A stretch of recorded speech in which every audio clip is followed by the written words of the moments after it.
Welcome back to the show. Agha Murtaza Poya has been editor of the newspaper Muslim and has also served as senior vice president of Dr. Tahirul Qadri's Pakistan Awami Tehreek. Eye of the Storm talked to the right-wing Iran specialist about the fallout of the Jundallah attack.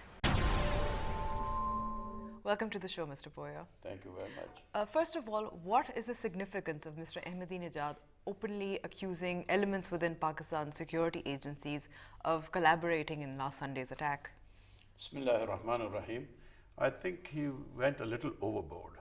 The accusation is not totally misplaced. He should have clarified it like our Chinese friends clarified. The Chinese friends said, we know Pakistan government is not involved and Pakistan is not directing the insurrection in Xinjiang. But there could be elements within the Pakistan establishment who are playing this mischievous game at the behest of others. I think that is the most factual and correct and moral position which Iran should have taken. Rather than make an accusation totally against our intelligence agencies. They could have a complaint, but they could have addressed it in a different manner. But the fact is that our rogue elements within our intelligence agencies are working at the behest of other countries. But other countries, i.e. the US, they also say that rogue elements within Pakistan's intelligence agencies are working against in the interests of the US. Yes, of course they are. Of course they are. The US, you see, the US, Israel and India, this triaxis of evil is the cause of problems in this region for Iran, for Pakistan, Iran and Afghanistan, what I call PIA. All three countries are going through the same cauldron, have been put in the same cauldron. So therefore, the US is deeply involved. They have been funding agents down there. The Israelis have been doing it and the Indians have been doing it. But shouldn't Mr. Ahmadinejad have provided some kind of proof? I'm sure he will. If they're not short on evidence, but they should not pursue this line that the government is officially involved in it or the intelligence agencies are officially involved in it. Yes, rogue elements definitely are involved. But don't you think, I mean, the Jundallah group is tapping into a marginalized community within Iran? They are Sunni Baloch, they are poor, they may have some grievances that are legitimate. No, everybody has legitimate grievances. People in Pakistan, people in the Punjab of Pakistan have legitimate grievances. But doesn't mean you go outside and seek support and work on the fundings of other people. But Mr. Rijji says he denies the involvement of the CIA. What do you want him to admit to it? I think what I feel is that the Pakistan, Iran and Afghanistan should go to the International Court of Criminal Justice and seek redress down there and say how the three countries have been destroyed by the criminal policies, coordinated criminal policies of the US, India and Israel. But I mean, Iran has also been involved in trying to, allegedly, has been involved in trying to overthrow the Taliban. Well, I don't know who's involved and who is not involved in trying to overthrow the Taliban. There were similar accusations made against.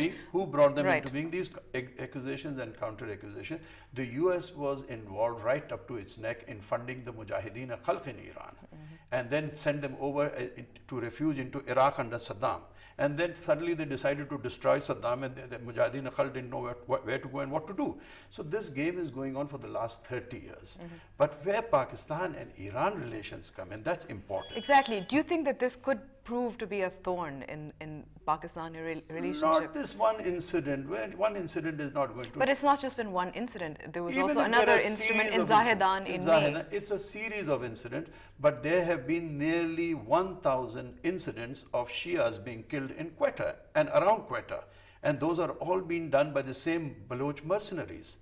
And Mr. Rijji can disclaim any responsibility for it, but he is deeply involved in this game. And it's not only them that are involved, it's actually people from Pakistan, the Sipahi Sahaba. They're openly involved in these Shia killings. Do you think that Pakistan would be able to launch a crackdown against Jundallah, given that its hold on Balochistan is allegedly tenuous? Not at all. Pakistan's hold is very perfect down there, and this is a fringe, as you said. They are a fringe, and so they can be easily handled. They're mercenaries. It's not with a commitment they're doing something down there. And if Pakistan, out of enlightened self-interest, cracks down upon these people, she would be saving a lot of lives in Pakistan. The Sipahi Sahaba in Pakistan have been allowed to run amok for 20 years. And all of them, they've been cultivated only by our so-called rogue elements in the intelligence agencies to create a problem for Iran. The Taliban came into creation because of this criminal policy which Pakistan pursued for a little while. And suddenly they decided to turn their backs on the Taliban. Do you think that this situation could also pose a threat to the gas pipeline project and the railway project that the two countries are collaborating on? You see, there are two things. One, let's be clear that there is a strategic congruence of interest between Iran and Pakistan. Strategic.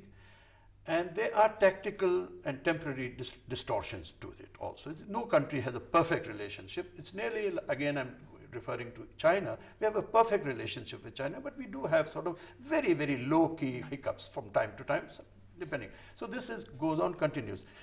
Unless the US changes its policy to the region, particularly to the Muslims, these criminalities will continue.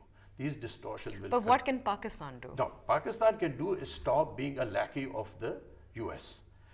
That's what we should stand up to them. We have stood up to Pakistan has been standing up to the US when her crucial interests are involved. Such as? Such as then when the US was diced against China, we didn't forsake our Chinese friends. We played a great role for China. Now China is a big country. But the US also says that we need to control the rogue elements within this intelligence agencies. Well, they themselves created these rogue elements in the intelligence agencies. The US policy in the region, unfortunately, is very criminal. It is to save Israel and to contain the Islamic sentiments in this region. Pakistan and Iran shared strategic perceptions. We both want to see our countries sovereign and Islamic. And the US is strongly opposed to this emphasis. They want the de-Islamization, denuclearization, and demilitarization of Pakistan, Iran, and Afghanistan. Don't you think the US might be interested in stability in the region? I hope this wisdom will visit them. And there is a 1% of a chance that this wisdom is coming about with this change of administration. In fact, one of the priorities set between the Obama administration before it came to power and Shahid Benazir Bhutto was this, that we want you to improve our relations with with China and Iran. So therefore, there is going to be a perceptible change, but the US has to take that albatross off her neck, which is called Israel. They will have problems. They have made a policy. They will pursue that policy. There will be no backtracking on it. So therefore, one can look forward to improve US-Iran relations, and that will spare us a lot of embarrassment. Thank you for talking to us, Mr. Poya. It's been a pleasure. Thank you very much, too. A porous border can be a boon and a bane. After this short break.